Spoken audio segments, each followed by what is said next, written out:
Hi, this is Yvonne with All About Homes. We are a real estate marketplace offering a variety of real estate solutions. We have put together a budgeting course called Failing to Plan is Planning to Fail. This is one of many small videos to come. We are committed to helping our tenants become homeowners. These videos are designed for just that. In this video, we talk about if you should refinance your mortgage and ways to pay off your mortgage as soon as possible.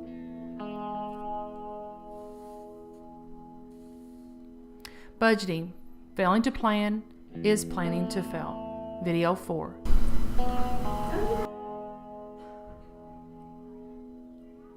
Our example is a mortgage of a $135,000 house.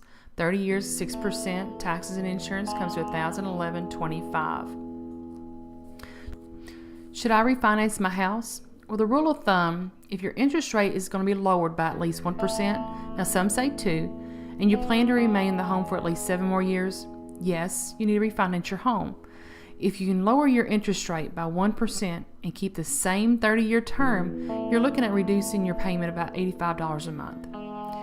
Look at changing your term and interest rate for a long-term savings.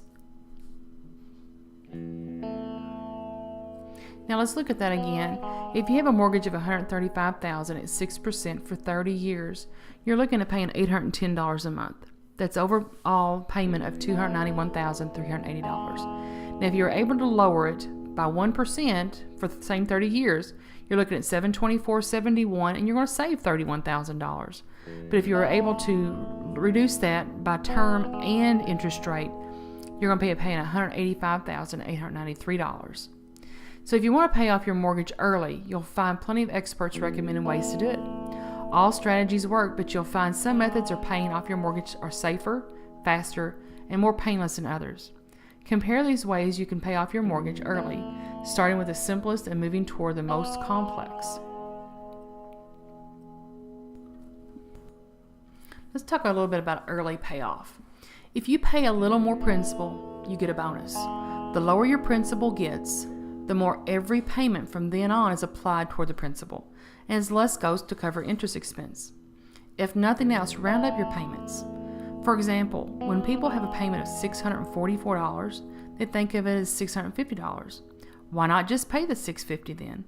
An extra $6 a month on a $200,000 30-year loan can save you 4 payments at the end of the mortgage loan. When you pay extra, make sure to apply it directly to the principal balance, not just set aside for the next payment. And before you make extra payments, read your contract and make sure you don't have to pay prepayment.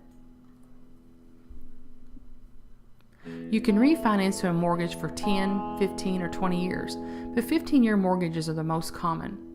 Your payment will be higher on a 15-year loan, but perhaps not as high as you think. One advantage of a 15-year loan is that you're committed to the higher payment. There's no dithering about whether you can afford to make that extra payment this month or not. This mortgage payment will be the amount that you definitely have to budget for. With a 30-year, $100,000 loan at 5%, your principal and interest payments are $537. At the same rate, but on a 15-year payoff schedule, your principal and interest payments are $791. That's $254 more a month. To get the effect of a short-term mortgage without that risk, take out a 30-year loan, but make payments as if you had a 10 or 15-year loan. You just make increased payments. You're in control, not the bank. This way you're able to pay down your principal, and then when this principal comes down, they can't attach interest to that principal. Now, bi-weekly payments take advantage of the fact that there are 52 weeks in the year and 12 months. If you pay half your regular mortgage payment every other week, you'll have made 26 half payments, or the equivalent of 13 full month payments at the end of the year.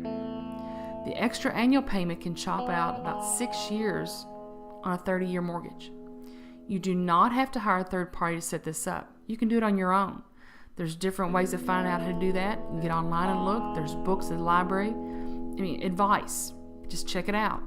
Then check if your bank will set up a bi-weekly payment plan. Sometimes they'll do that free of charge. Sometimes they'll charge. So just be forewarned on that. Ask the bank to credit extra payments towards the principal so you save more on interest expense. Now, some banks set aside extra payments until the end of the year. You don't want them to do that. You want to pay that principal down so they can't keep charging you interest on that principal. Keeping track. Keep track of what you've paid off. Make a spreadsheet. Keep it in a tablet. Just be sure that you have visual proof of what you've paid off. It helps keep you motivated. You need to stay motivated to keep going on strong. Motivate each other. Set small goals, middle goals, and larger goals. You need to feel accomplished. The best way to stay motivated when you're weary from saving every spare dime is to have already decided from the get-go that you're going to stick to your budget no matter what. This is called discipline. Deciding that no matter who tries to influence you, you're going to reach your financial goal and not let anything or anyone get you off track. That's why it's so important to do this as a family, as a couple. To help stay motivated, rewards need to be set. When milestones are met, you need to do short-term goals, like buy that new couch or tires for the auto. Mid-term goals, like mini vacation. Long-term goals, college tuition, retirement. But remember, no new debt for these rewards.